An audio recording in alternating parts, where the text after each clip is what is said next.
இன்னைக்கு Sunday special biryani ready. அதுவும் பார்த்தீங்கன்னா இன்னைக்கு வேற லெவல். நம்ம எங்கெல்லாம் போய் அலைஞ்சிட்டு எப்படிலாம் சிக்கன் மட்டன் எல்லாம் வாங்கிட்டு வந்தோம். இதை பாருங்க இப்போ எப்படி சமையல் பண்ணிட்டு இருக்கோம். இன்னைக்கு அம்மு வீட்டு சமையல் எப்படி இருக்கு வாங்க பார்க்கலாம். இப்போதான் பிரியாணி வந்து குக்கரில் வச்சிருக்கேன். எப்படி இருக்குன்னு பார்ப்போம் திறந்துட்டு.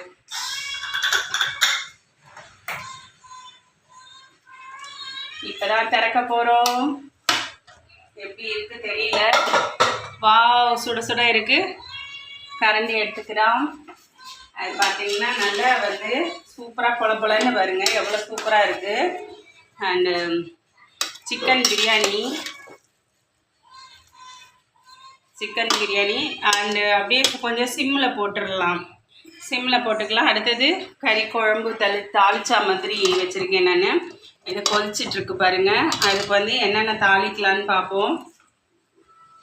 அடுப்பு வந்து இது பண்ணியாச்சு. இங்கே பாருங்கள், ஜீரகம் கொஞ்சம் கருவேப்பிலை பட்டை எல்லாம் போட்டு அப்படியே தாளிச்சாச்சு. இப்போ வந்து ஃபஸ்ட்டு வந்து பூண்டை போட்டுடலாம்.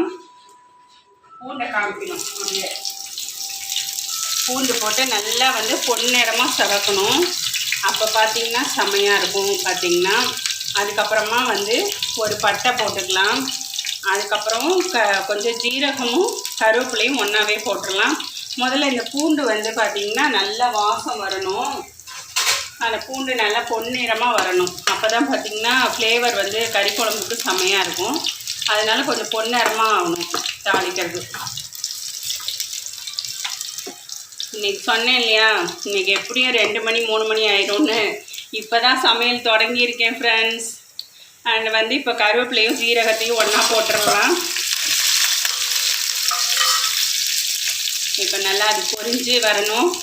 பொரிஞ்சு வந்தோன்னா அப்படியே அதை குழம்புல ஊற்றிடலாம். அவ்வளோதான், ஈஸி சமையல். இது குழம்புல ஊற்றியாச்சு. இப்போ பாருங்கள், அப்படியே தாளித்து ஊற்றினோன்னா அதோட குழம்போட ஃப்ளேவரும் நல்லாயிருக்கும். நல்லா கொதி வந்து மட்டன்லாம் வெந்து சூப்பராக இருக்குது. அந்த செம்ம டேஸ்டியாக இருக்குங்க. எவ்வளோ சீக்கிரமாக சமைச்சிட்டேன் பாருங்கள். லேட்டாக சமையல் பண்ணுவோம் அப்படின்னா இது கொஞ்சம் சிம்மில் போட்டிருக்கேன் பிரியாணி. அந்த சிம்லேயே இருந்துச்சுன்னா இன்னும் கொஞ்சம் ஃப்ளேவர் நல்லாயிருக்கும். அதனால சிம்மில் போட்டிருக்கேன். செம பிரியாணி. வாங்க ஃப்ரெண்ட்ஸ், எல்லோரும் பிரியாணி சாப்பிட்லாம். அதுக்கப்புறம் பார்த்திங்கன்னா அப்படியே மட்டன் குழம்பு ஊற்றி அந்த ரைத்தாலாம் ரெடி பண்ணி வச்சுருக்கேன். செம்மையாக. வாங்க ஃப்ரெண்ட்ஸ், எல்லோரும் இன்றைக்கி சண்டே செம்மையாக சாப்பிட்லாம். ரொம்ப கஷ்டப்பட்டு வெயிலில் போயிட்டு வந்தோம் பாருங்கள். அவ்வளோ அலைஞ்சிட்டு வந்து 2 நிமிஷத்தில் பிரியாணி எல்லாமே ரெடி பண்ணிட்டேன். இதுதான் அம்மு. ஓகேவா? நம்மளோட சேனல் பிடிச்சா சப்ஸ்கிரைப் பண்ணிவிட்டு அப்படியே கமெண்ட் பண்ணுங்கள். திருச்சி அம்மு 78. ஹாய். சிம்மில் போட்டுட்டு பார்த்திங்கன்னா கொஞ்சம் நேரம் அப்படியே பிரியாணி வந்து அந்த சிம்மிலேயே இருக்கணும். அப்போ தான் பார்த்திங்கன்னா அந்த சிக்கன்லாம் வெந்துட்டு வந்து வேறு லெவலில் இருக்கும். அந்த சிக்கன் பீஸ்லாம் பாருங்கள் செம்மையாக வெந்திருக்கும் அப்போ தான். அண்டு அந்த கொஞ்சம் அந்த நீர் விட்ட மாதிரி இருக்கும் இல்லையா குக்கரில் வச்சதுனால. அதனால் பார்த்திங்கன்னா லைட் சிம்மில் அப்படியே வந்து லைட் சிம்மில் வச்சிடணும். அப்படியே பாருங்க, ரொம்ப லைட்டாக வச்சுருக்கேன். அப்போ தான் பார்த்திங்கன்னா அது நல்லா ட்ரை ஆகிட்டு பிரியாணி பார்த்திங்கன்னா வேறு லெவலில் இருக்கும். அதுவும் டேஸ்ட்டு பயங்கரமாக இருக்குங்க. செம யம்மியாக இருக்கும். அதுக்காக தான் பார்த்திங்கன்னா நம்ம பிரியாணி வந்து தம்லேயே இருக்கணும்னு சொல்லுவாங்க. இதுக்கு மேலே வந்து தம்முக்கு மேலே நம்ம வந்து நெருப்பு இதெல்லாம் வச்சு தட்டில் வச்சு போடுறத விட இந்த மாதிரி சிம்மில் கொஞ்சம் அப்படியே தட்டு போட்டு மூடிட்டு சிம்லேயே போட்டு வச்சுருந்தோம்னா இன்னும் சிறப்பாக இருக்கும். அதே மாதிரி தாங்க கறி குழம்பு பார்த்திங்கன்னா ரொம்ப ஃப்ளேவர் நல்லாயிருக்கும். இந்த மாதிரி பூண்டெல்லாம் போட்டு தாளித்தோம் அப்படின்னா செம லெவல்.